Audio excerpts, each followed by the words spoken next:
Delhi rows avenue కోర్టులో MLC కవిత తరపు న్యాయవాది మోహిత్ రావు కీలక వాదనలు వినిపించారు. సెక్షన్ 50 పీఎంఎల్ఏలో భాగంగా సాక్షులను ఒత్తిడి చేసి తప్పుడు వాంగ్మూలాలను నమోదు చేశారని మరోసారి స్పష్టం చేశారు. సాక్షులు అప్రూవర్ల వాంగ్మూలం నమోదు చేసిన సమయంలో చిత్రీకరించిన వీడియోలు, ఆడియోలను తమకు ఇవ్వాలని కవిత తరపు న్యాయవాది కోర్టును కోరారు. ఒత్తిడి చేసి నమోదు చేసిన వాంగ్మూలాలు న్యాయపరంగా చెల్లుబాటు కావని ఆయన స్పష్టం చేశారు. శరత్ చంద్రారెడ్డి ఇచ్చిన వాంగ్మూలం ఆధారంగా కవితపై ఈడీ ఆరోపణలు చేయడం సరికాదన్నారు. శరత్ చంద్రారెడ్డితో ఏవో లావాదేవీలు జరిగాయని ఈడీ అంటోంది. కానీ అనేక సంవత్సరాల నుంచి వారి మధ్య ఆర్థిక లావాదేవీలు ఉన్నాయని, అవి కూడా బ్యాంకు లావాదేవీలోని కవిత తరపు న్యాయవాది మోహిత్ రావు మరోసారి స్పష్టం చేశారు.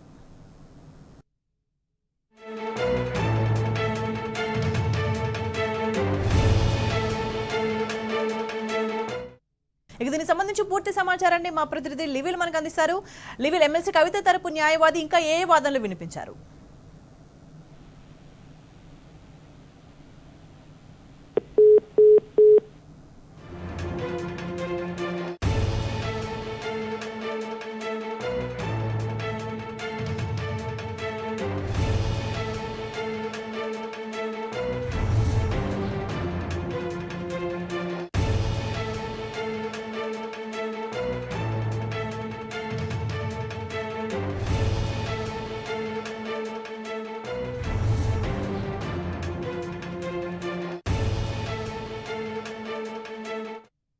దీనికి సంబంధించి పూర్తి సమాచారాన్ని మా ప్రతినిధి లివిల్ అందిస్తారు.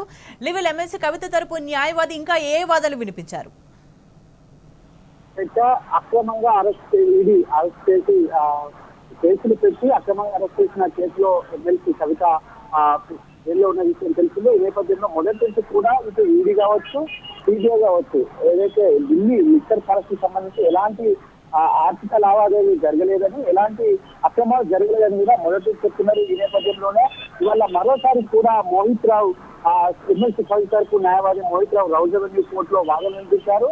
ఈ నేడు ఈడీకి సంబంధించిన విచారణ జరిగిన నేపథ్యంలో సెక్షన్ 50 పీఎంఏలో భాగంగా సాక్షులను ఒత్తిడి చేసి తప్పుడు వాగ్మూలాలను నమోదు చేశారని చెప్పేసి కూడా మరోసారి ఎమ్మెల్సీ కవిత తరపు న్యాయవాది మోహిత్ రావు స్పష్టం చేశారు.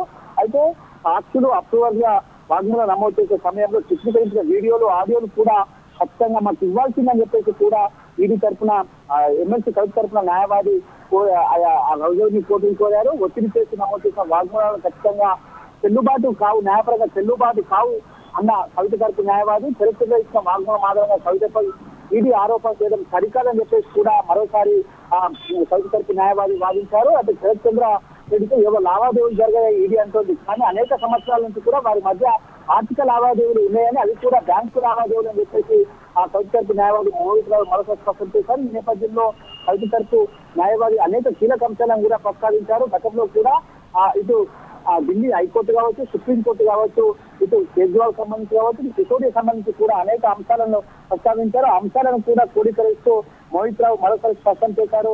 ఈ పీఎంఎల్ఏకి సంబంధించిన కేసు కావచ్చు, ఇటు ఢిల్లీ లిక్కర్ కి సంబంధించి మొత్తం వ్యవహారానికి సంబంధించి కూడా ఎలాంటి ఆర్థిక లావాదేవీలు జరగలేదనేది కూడా మరోసారి స్పష్టం చేశారు. గతంలో కూడా ఈ ఆర్థిక లావాదేవీలు జరిగాయనేది అవాస్తవమని, గతంలో కూడా సుప్రీంకోర్టు సైతం ఇదే విషయాన్ని చెప్పిన విషయాన్ని కూడా మరోసారి ప్రస్తావించారు. సుప్రీంకోర్టులో సైతం ఆనాడు ఏదైతే ఎలాంటి ఆధారాలు ఉన్నాయని చెప్పేసి ఈడీని కాబట్టి సిబిఐని కూడా సుప్రీంకోర్టు ప్రశ్నించింది. ఆనాడు ఎలాంటి లావాదేవీలకు సంబంధించి సాక్ష్యాలు మా దగ్గర లేవని చెప్పేసి కూడా ఈడీ స్పష్టం చేసింది. అంటే ఎందుకు మరి అక్రమంగా అరెస్ట్ చేశారని ఈడీ ప్రశ్నించింది. అలాంటి అంశాలు అన్నింటినీ కూడా ఇవాళ మరోసారి మోహిత్ రావు రౌస్ అవెన్యూ కోర్టులో వాదన వినిపించారు. కవిత తరపున ఖచ్చితంగా ఈడీ కావాలని చెప్పేసి కక్షపూరితంగా ఒక రాజకీయ కుట్రలో భాగంగా అరెస్ట్ అనేది జరిగిందనే విషయం కూడా మరోసారి స్పష్టమైంది. గతంలో కూడా అనేక సార్లు ఇదే విషయాన్ని కోర్టులో ప్రస్తావించారు.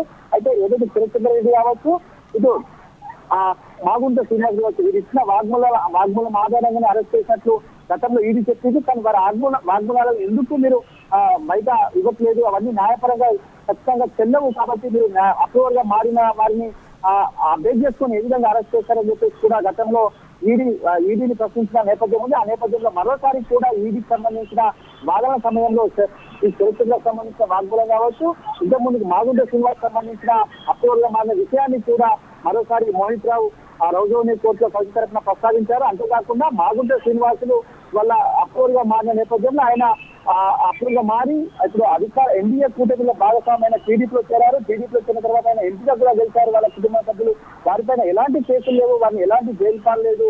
కానీ వాళ్ళ కావాలని ఒక కక్షపూరితమైన కుట్రలో రాజకీయ కుట్రలో భాగంగానే ఎమ్మెల్సీ కవితని వాళ్ళ పోలీస్ స్టేషన్ ఏదైతే ఈడీకి సంబంధించిన కేసులు బుక్ చేశారు, పిఎంఎల్ఏ యాక్ట్ పెట్టారు కేసు కూడా మరొక స్పష్టం చేశారు.